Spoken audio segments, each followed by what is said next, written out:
Hi, I'm Ruth Gresser from Pizzeria Paradiso, and we're making pizza today. Right now I'm going to show you how to make pizza dough by hand. So the first thing I'm going to do, I have a pound of flour in this bowl, and the first thing I'm going to do is just dump it right on the counter. The best thing about making dough this way is you hardly need any tools, and it's just very simple and it's fun. So you dump the flour on the counter, and then you create a well in the center,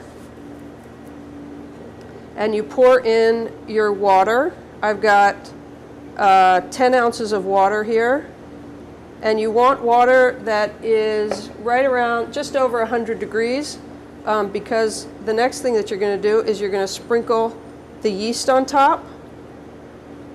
And you need water that is the right temperature so that it's not too hot so that it doesn't kill the yeast, but it's warm enough for the yeast to grow.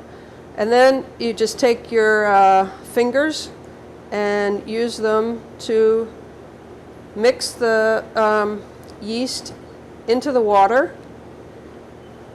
And as you do that, you'll see that some of the flour comes in.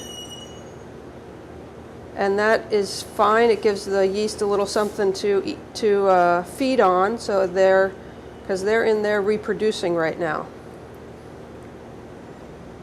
And you can see it's starting already. You can see the bubbles on top of the water, and that's the sign that the yeast are alive and doing their job. So you just let that sit for a couple of minutes and let the yeast start to work and grow, and the next step will be adding the oil and the salt. So we've got a teaspoon of yeast in with 10 ounces of water in the flour, and it's been sitting for a little bit to start to grow. And now we're going to put in a tablespoon of oil and a tablespoon of salt.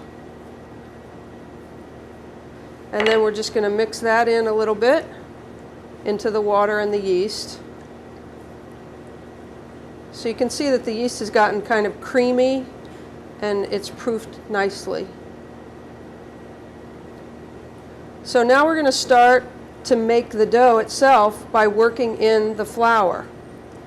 And you want to start gently because you don't want to break the wall of the flour and have the water and the yeast run all over the place. So you slowly mix in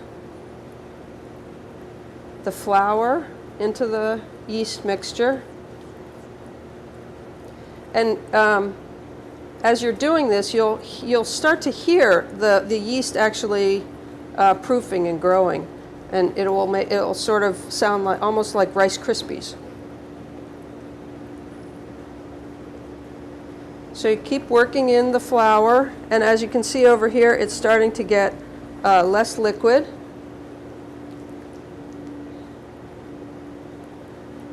And when we get around here, you can see at this point the mixture is not going to go anywhere, so you can start bringing in the whole wall of flour, and that's when you want to get your dough cutter.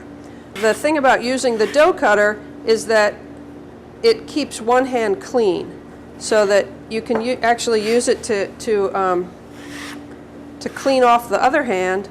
But the idea is that you have one hand actually working the dough, and then you have the other hand working with the dough cutter. And I think it was Julia Child who was reported to say that that's the best thing about using the dough cutter is that you can still answer the phone when you're making bread dough. To watch the other segments in this video series, or for how-to videos on almost any other topic, visit monkeyseed.com.